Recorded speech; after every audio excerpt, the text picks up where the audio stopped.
काही जणांची स्वप्न पूर्ण होतात कारण त्यांच्या नशिबाने त्यांना साथ दिलेली असते. काही जणांची स्वप्न पूर्ण होतात कारण त्यांनी त्यासाठी अपार मेहनत घेतलेली असते. त्यामुळे तुमच्या नशिबाने तुमची साथ देऊ अथवा न देऊ, जर तुम्ही अपार मेहनत घ्यायला तयार असाल तर तुमची स्वप्न नक्की पूर्ण होतील. आणि ती स्वप्न पूर्ण करण्यासाठी ज्या गोष्टींची गरज आहे त्या गोष्टी कशा पद्धतीने फॉलो करायच्या याच्याबद्दलच आजच्या व्हिडिओमध्ये मी बोलणार आहे. हॅलो वॉरियर्स, मी सुप्रिया आणि तुम्ही पाहत आहात वॉरियर ऑफिसर एज्युकेशनल चॅनल. फक्त लढण्याची नव्हे, जिंकण्याची तयारी.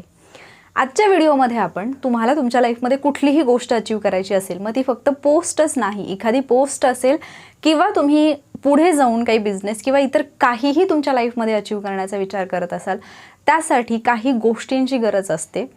काही 5 मुद्दे असे आहेत जे तुम्हाला फॉलो करणं गरजेचंच असतं. म्हणजे जेवढ्या पण व्यक्ती आजपर्यंत तुम्ही यशस्वी व्यक्तींच्या यादीमध्ये ज्यांची पण नावं वाचता किंवा ज्यांची पण भाषणं तुम्ही ऐकता, त्या व्यक्तींनी या गोष्टी फॉलो केलेल्या असतात आणि फक्त फॉलो नाही, त्या योग्य पद्धतीने फॉलो केलेल्या असतात.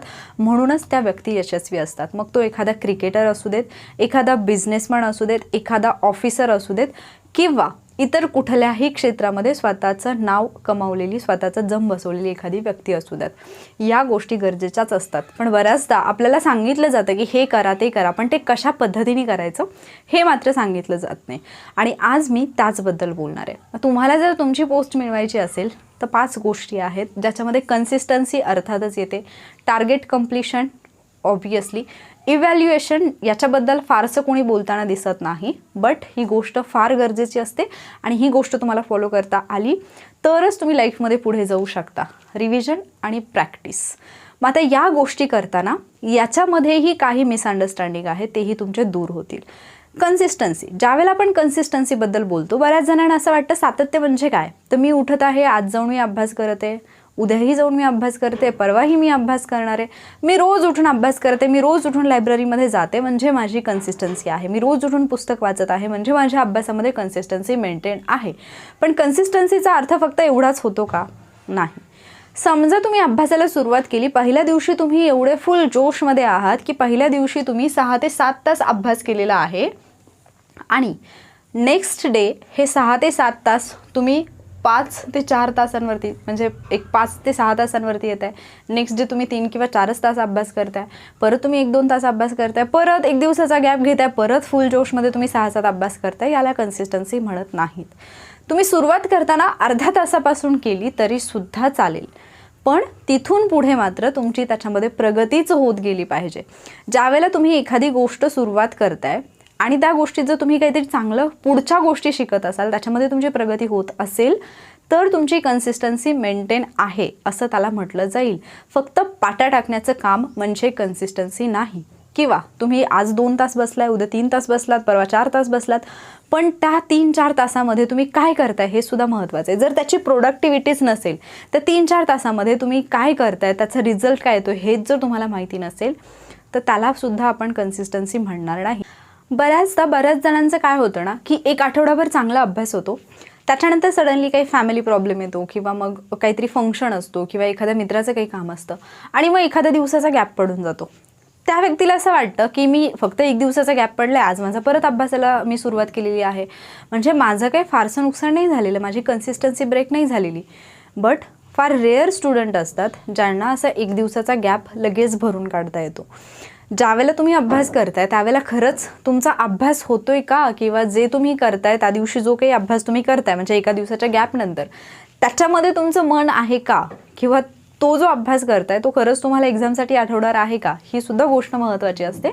कारण तुम्ही नकळतपणे जरी अभ्यासात आहे असं तुम्हाला वाटत असलं तरी तुमच्या डोक्यामध्ये दुसरे विचार, म्हणजे आपण म्हणतो ना बॅक ऑफ द माइंड, काहीतरी वेगळी थॉट प्रोसेस तुमची चालू असते आणि ती नकळतपणे तुमच्या अभ्यासावरती परिणाम करत असते. कन्सिस्टन्सी मेंटेन करणं म्हणजेच काय, समजा तुम्ही आज अर्ध्या तासाने सुरुवात केली आहे, उद्या तुम्ही थोडासा कालावधी वाढवला आहे, त्याच्याचबरोबर तुमची प्रोडक्टिव्हिटी वाढते का हे पण तुम्ही चेक करत आहात. कन्सिस्टन्सी म्हणजे फक्त कन्सिस्टन्सी नसते, कन्सिस्टन्सी सोबतच इतर या 4 गोष्टीसुद्धा येतात आणि त्याच्यासोबत तुम्हाला या 4 गोष्टी मेंटेन करता आल्या तरच तुमची कन्सिस्टन्सी मेंटेन होते असं आपण म्हणू शकतो. ठीक आहे, मग या 4 गोष्टींमध्ये पुढचा मुद्दा जो येतो तो येतो टार्गेट कम्प्लिशन. तर टार्गेट कम्प्लिशनबद्दल बोलतानाच आधी परत एकदा मी कन्सिस्टन्सीवरती थोड्या वेळासाठी जाईन. त्याचं रिझन म्हणजे तुम्ही एखादी गोष्ट सुरू करता, खूप उत्साहाने सुरू करतात. मी खूप विद्यार्थी असे पाहिलेत ज्यांचं करिअर बरबाद होण्यासाठी हीच कारणं आहेत. तुम्ही एखादी गोष्ट सुरू करता, सुरुवात करताना तुम्ही प्रॉपरली विचार केलेला असतो, तुम्ही कोणाला तरी विचारून किंवा कधी कधी स्वतः तुम्ही सुरुवात केलेली असते. 4 दिवसानंतर किंवा कधी कधी महिन्यानंतर, 1.5 महिन्यानंतर कोणीतरी दुसरी व्यक्ती भेटते जी तुम्हाला गाईड करण्याचा प्रयत्न करते आणि मग तुम्हाला असं वाटतं की नाही, या व्यक्तीने मला सांगितले म्हणजे मग मी करतोय, याच्यात मला थोडाफार बदल केला पाहिजे. तुम्ही त्या व्यक्तीचं ऐकता, तुम्ही तसं करायला लागता. पुढे जाऊन परत कोणीतरी भेटतं, परत तुम्ही तुमचा मार्ग सोडून देता. याला सुद्धा कन्सिस्टन्सी म्हणत नाहीत. म्हणजे तुम्ही त्या प्रोसेसमध्ये तर आहात, फर्स्ट डे पासून ते तुम्हाला 3री-4थी व्यक्ती भेटेपर्यंत तुम्ही अभ्यासच करताय, पण तुमच्या अभ्यासाची पद्धती तुम्ही प्रत्येक आठवड्याला किंवा प्रत्येक महिन्याला बदलताय. याला सुद्धा तुम्ही कन्सिस्टन्सी म्हणू शकत नाही. कारण ज्यावेळेला तुम्हाला पहिली व्यक्ती सांगते आणि तुम्ही ते फॉलो करण्याचा प्रयत्न करताय, तुम्ही त्याचा रिझल्टच पाहिलेला नाही आहे. तोपर्यंत तुम्हाला दुसऱ्या कोणीतरी काहीतरी सांगितलं, ते तुम्हाला इंटरेस्टिंग वाटते म्हणून फक्त तुम्ही तिकडे स्विच झालेला असतात. आणि जर तुम्ही असं करत राहिलात तर शेवटी तुम्ही कधीच एका ठिकाणी पोहोचणार नाही. म्हणजे साधं सिंपल उदाहरण, ए ठिकाणापासून तुम्हाला बी ठिकाणापर्यंत पोहोचायचं आहे. इथून इथपर्यंत जाणारा एक सरळ रस्ता आहे. तुम्ही ए पासून तुम्ही या पॉईंटला आलात, इथे कोणीतरी भेटलं आणि त्यांनी सांगितलं की तुम्हाला अरे बीकडे जाण्याला दुसरा शॉर्टकट आहे, तू इथून वळण घे. तुम्ही काय करताय, इथून डायव्हर्जन घेताय. इथे तुम्हाला कोणतरी दुसरी व्यक्ती भेटते, ती म्हणते की अरे इकडे कशाला आलास, अजून एक दुसरा रस्ता आहे त्याच्यापेक्षा शॉर्ट आहे, मी सांगतो. तो तुम्हाला परत इकडे पाठवेल, तुम्ही परत इकडे याल. परत इथला व्यक्ती तुम्हाला वेगळाच कुठला तरी रस्ता सांगेल, परत तुम्ही इकडे याल आणि तुम्ही हेच करत राहता. तुम्ही बीपर्यंत पोहोचतच नाही. तर हे होणं म्हणजे सुद्धा तुमची कन्सिस्टन्सी मेंटेन होत नाही असाच त्याचा अर्थ होतो. पण आपल्याला काय वाटतं की मी इथून निघालोय, मी चालतच आहे, मी इकडे पण चालतच आहे, मी इकडे पण चालतच आहे, मी इकडे पण चालतच आहे. पण तुम्ही डेस्टिनेशनपासून दूर जात आहात की डेस्टिनेशनच्या जवळ येत आहात, याचा विचार करणं सुद्धा गरजेचं असतं जेव्हा तुम्ही कन्सिस्टन्सी किंवा सातत्याबद्दल बोलतात. रोज उठणं, आपलं जे गबाळ आहे ते उचलणं, लायब्ररीत जाऊन बसणं, दॅट इज नॉट कन्सिस्टन्सी. हे पहिल्यांदा क्लिअर करून घ्या.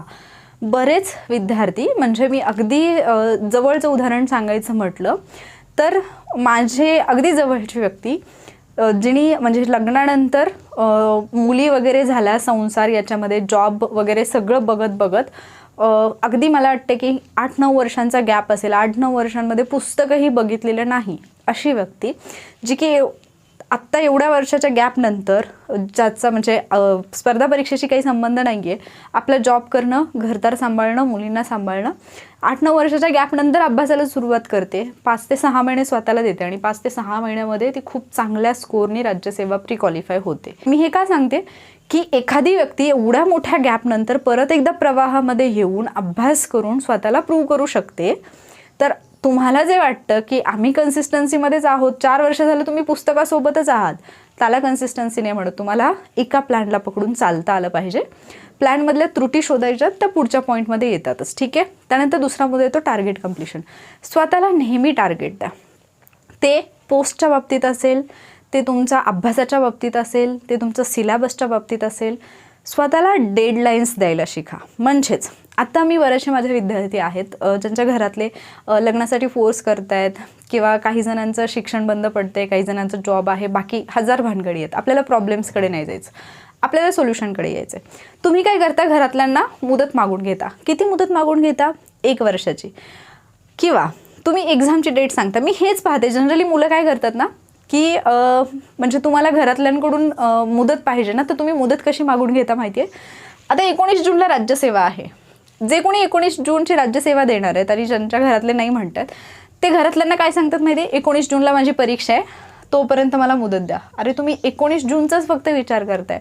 19 जूनची परीक्षा पास झाल्यानंतर पुढे जाऊन तुम्हाला मेन्स द्यायची ऑक्टोबरमध्ये, त्याच्यानंतर तुम्हाला इंटरव्ह्यू द्यायचा आहे, त्याच्यानंतर तुमचा रिझल्ट येणार आहे. हे घरातल्यांना कोण सांगणार? घरातल्यांना काय वाटतं माहिती आहे? म्हणजे 26 फेब्रुवारीच्या एक्झामला बऱ्याच जणांनी घरातल्यांना हे सांगितलं की 26 फेब्रुवारीला एक्झाम आहे, मला तोपर्यंतची मुदत द्या. 26 फेब्रुवारीची एक्झाम जर तुम्ही क्वालिफाय झालात तर तुम्ही मेन्ससाठी काय करणार आहे? हे मी ग्रामीण भागातल्या मुलांसाठी बोलते. का? कारण ज्यावेळेला तुम्ही तुमच्या घरातल्यांना 26 फेब्रुवारी सांगता, तुमच्या घरातल्यांना वाटतं की 26 फेब्रुवारीची परीक्षा झाली की 15-20 दिवसात निकाल लागणार आहे आणि माझा पोरगा फौजदार होणार आहे. जेव्हा की तुम्हाला त्या पूर्ण प्रोसेसमधून, म्हणजे PSIची तर प्रोसिजर अशी आहे की तुमचे 2.5 ते 3 वर्ष जातातच त्याच्यामध्ये. मग जर तुमचा एवढा कालावधी जात असेल तर तुम्ही घरातल्यांना सांगतानाच तसं सांगा. म्हणजे मी त्या विद्यार्थ्यांना आत्ता सांगितलं, जर तुम्हाला मुदत मागायची आहे ना, तर सरळ तुम्ही 2023ची दिवाळी हे तुम्ही मागून घ्या. 2023च्या दिवाळीपर्यंत मला काही बोलायचं नाही, मला माझा अभ्यास करू द्या. 2023च्या दिवाळीपर्यंत माझा निकाल नाही आला किंवा जर माझं सिलेक्शन नाही झालं तर मी सगळं सोडून देईन आणि मी घरी येईन. आणि हे फक्त घरातल्यांना नाही सांगायचे, हे स्वतःलाही सांगायचे, कारण तुम्हाला स्वतःसाठी टार्गेट आणि डेडलाईन द्यायच्यात. जेव्हा तुम्हाला हे पक्का माहिती असतं ना की 2023च्या दिवाळीपर्यंत जर माझी पोस्ट नाही निघाली तर मला हे सगळं सोडून द्यावं लागेल आणि मला बाकी काहीतरी बघावं लागेल, जे की माझं इकडचं स्वप्न आहे, मला पोस्ट मिळवायची, हे नाही मिळत आहे. तुम्ही आपोआप खाली मान घालून अभ्यास करायला लागता आणि फक्त अभ्यास नाही तर तो प्रॉपर वेळी अभ्यास करायला लागता. तुम्ही तुमचं आता हे झालं तुमचं अगदी ब्रॉड प्लॅनिंग. मग फक्त एवढं दिवाळीपर्यंत मला पोस्ट मिळवायची एवढं म्हणून चालेल का? नाही. कुठली पोस्ट मिळवायची, तुम्ही कुठली एक्झाम जी आहे ती टार्गेट करताय, कुठली पोस्ट टार्गेट करताय हे डोक्यात फिक्स ठेवा. त्या एक्झामचा सिलेबस पहा आणि त्या सिलेबसचे टार्गेट परत ठरवा की तुम्हाला त्यातला मेन्सचा सिलेबस कधीपर्यंत कंप्लीट करायचा आहे, प्रीचा सिलेबस कधीपर्यंत कंप्लीट करायचा आहे, त्याची रिव्हिजन कधी करायची, प्रॅक्टिस कधी करायची, हे तुमचे टार्गेट ठरले पाहिजेत.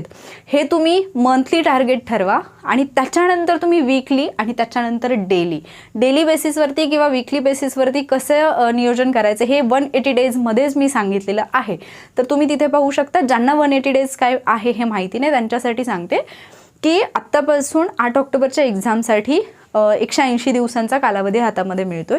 त्या 180 दिवसांमध्ये पूर्व आणि मुख्यचा कशा पद्धतीने सिलेबस कंप्लीट करायचा याच्याशी रिलेटेड डेली टार्गेट आपण देत आहोत आपल्या टेलिग्राम चॅनलवरती. टेलिग्राम चॅनल जर तुम्हाला जॉईन करायचं असेल तर @warriorofficer या ID वरती जायचं. म्हणजे टेलिग्रामला गेल्यानंतर @warriorofficer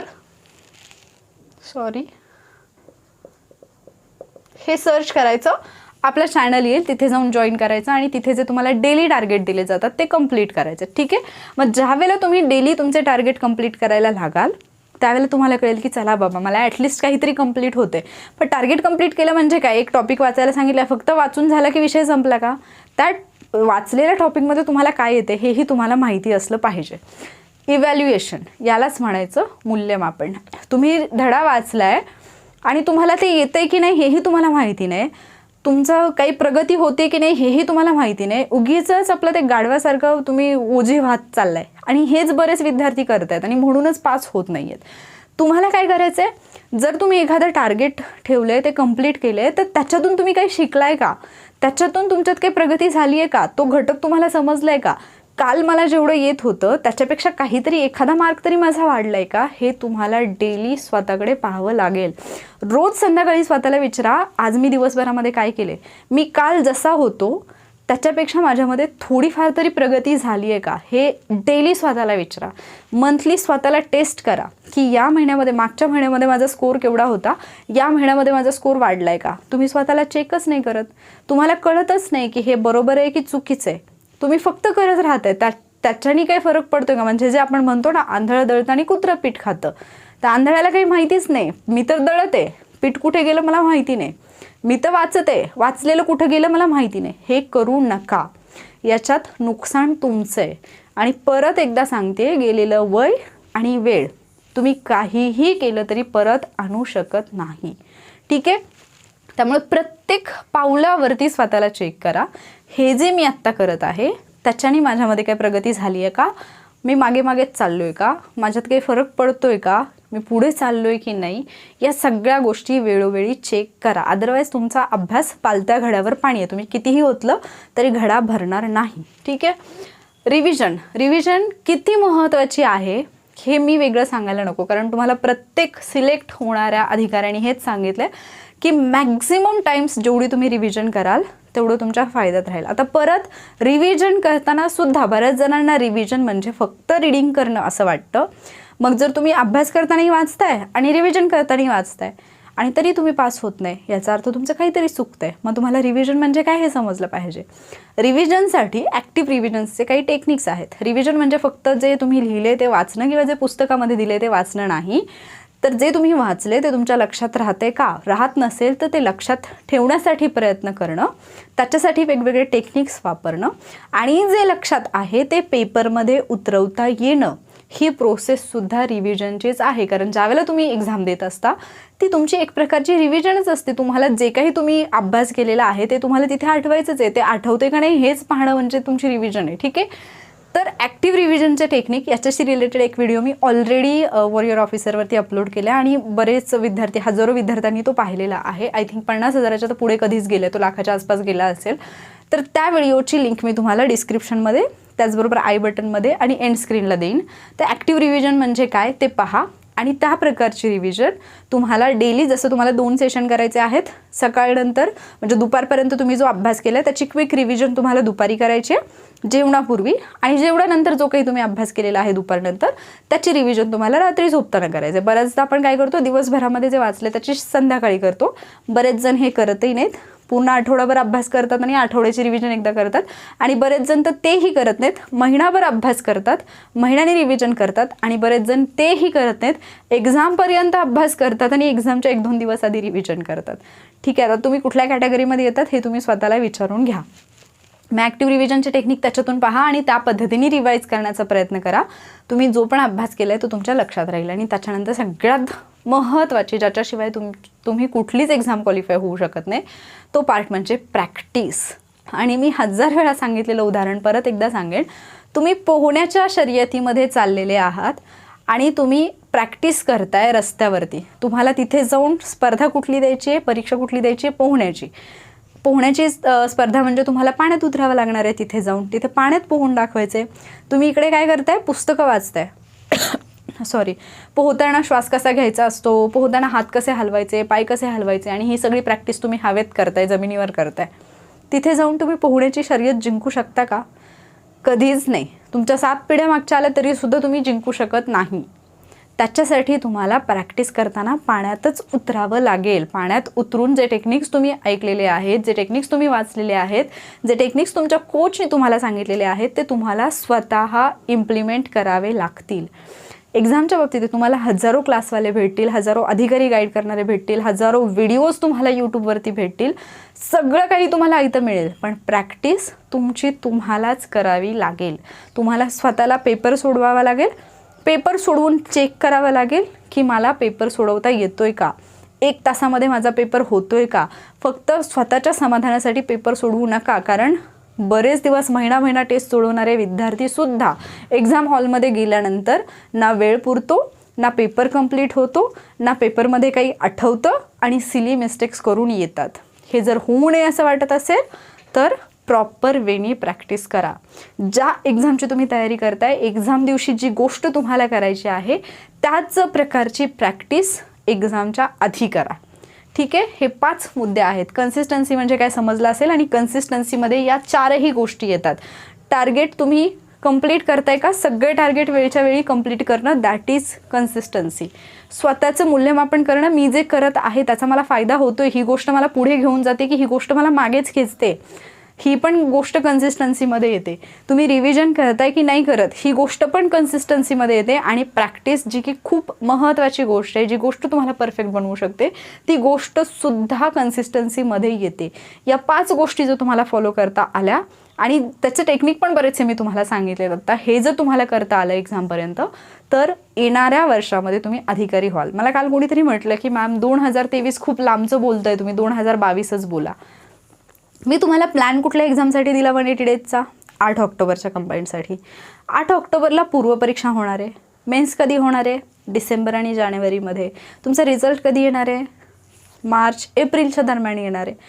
आणि मग मार्च एप्रिल महिना कुठल्या इयरचा असेल? 2023चा. मग तुम्ही अधिकारी कधी होणार आहात? 2023मध्ये. म्हणून मी 2023 म्हटलं. मला तुम्हाला दूरवर ढकलण्याचा अजिबात माझा हेतू नाही आहे. बट हे म्हणण्याचं कारण काय? कारण तुमच्या डोळ्यासमोर राहावं ते गोष्ट. नाही तर मग जसं मी आत्ता म्हटलं की 26 फेब्रुवारी तारीख मागून घेतली, 26 फेब्रुवारीची परीक्षा पास नाही झालो, मग परत 3 एप्रिल मागून घेतली, आता चला 2 महिन्यांनी परत 19 जूनला पेपर आहे, चला परत 3 महिन्याने ऑक्टोबरला पेपर आहे, चला परत नोव्हेंबरला पेपर आहे. हेच करत बसण्यात तुमचं आयुष्य गेलं. अशी 2-3 वर्ष गेली, तुम्हाला कळलंच नाही. असं नका करू. स्वतःला डेडलाईन द्या या वर्षापर्यंत मला हे करायचं आहे, जर मला या दिवसापर्यंत या वर्षापर्यंत पोस्ट नाही निघाली तर मी स्वतःला चान्स देणार नाही, घरातले जरी कर म्हटले तरी मी करणार नाही. याच्यावरती ठाम राहा, लिहून ठेवा. हे जिथे अभ्यासाला बसताना रोज उठल्यानंतर ही गोष्ट दिसली पाहिजे की तुझा शेवटचा चान्स आहे या तारखेपर्यंत पोस्ट मिळवणं. मिळाली तर ठीक, अदरवाईज मग जो काही तुमचा पारंपरिक व्यवसाय आहे, शेती असेल किंवा इतर, तो तुला करावा लागेल. याची जाणीव स्वतःला करून द्या आणि हे रिस्ट्रिक्शन स्वतःला नका घालू. याचा दबाव घरातल्यांकडूनही तुमच्यावरती आला पाहिजे, याच्यासाठी प्रयत्न करा. जे विद्यार्थी जास्त बिकट परिस्थितीमध्ये अभ्यास करतात ना, त्याच विद्यार्थ्यांचा जास्त चांगला रिझल्ट येतो. ज्याला सगळं आयतं मिळतं आहे ना, डबा बिबा सगळं आयतं मिळतं आहे ना, त्याच्यात सिरियसनेस फार थोडे कॅन्डिडेट आहेत जे की या सगळ्या वातावरणात पण सिरियसली अभ्यास करतात. बट बाकीचे सगळं आयतं मिळतं आहे, चला काही नाही, काही फरक पडत नाही, कारण मी अशी मुलं बघते डोळ्यासमोर, म्हणून तुम्हाला सांगते. ठीक आहे, तुम्ही त्या कॅटेगरीमधले नसावेत अशीच एक अपेक्षा आहे. हे सगळं व्यवस्थितपणे फॉलो करा. तुम्हाला मी गाईड करत राहणारच आहे अर्थातच. टेलिग्रामवरती तर आपण 180 डेज म्हणजे डेली चॅलेंजेस पण घेतो आहे, जे की तुम्हाला कंप्लीट करायचे आहेत. असे बरेचसे प्लॅन बाकी पण मी तुमच्यासाठी घेऊन येणार आहे. त्याच्यासाठी तुम्हाला इथे कन्सिस्टंट राहावं लागेल आणि स्वतःला एक शिस्त लावून घ्यावी लागेल. ठीक आहे, तर या सगळ्या गोष्टी तुम्हाला पटत असतील, या सगळ्या गोष्टी फॉलो करण्यासाठी तुम्ही तयार असाल तर व्हिडिओला लाईक करा आणि शेअरसुद्धा करा, कारण तुमच्यासारखे बरेच कितीतरी जण असतील ज्यांना या गोष्टी माहीतच नाही आहेत, त्यामुळे त्यांचे प्रयत्न चुकीच्या दिशेने चालू आहेत. तर त्यांच्या प्रयत्नांना सुद्धा एक दिशा मिळेल. आणि जर हे व्हिडिओज तुम्हाला युजफुल हेल्पफुल वाटत असतील तर असेच व्हिडिओज आणखी मी तुमच्यासाठी घेऊन येणार आहे. पण त्यासाठी तुम्हाला काय करावं लागेल, वॉरियर ऑफिसर या यूट्यूब चॅनलला सबस्क्राईब करावं लागेल. तर नक्की सबस्क्राईब करा. थँक्यू.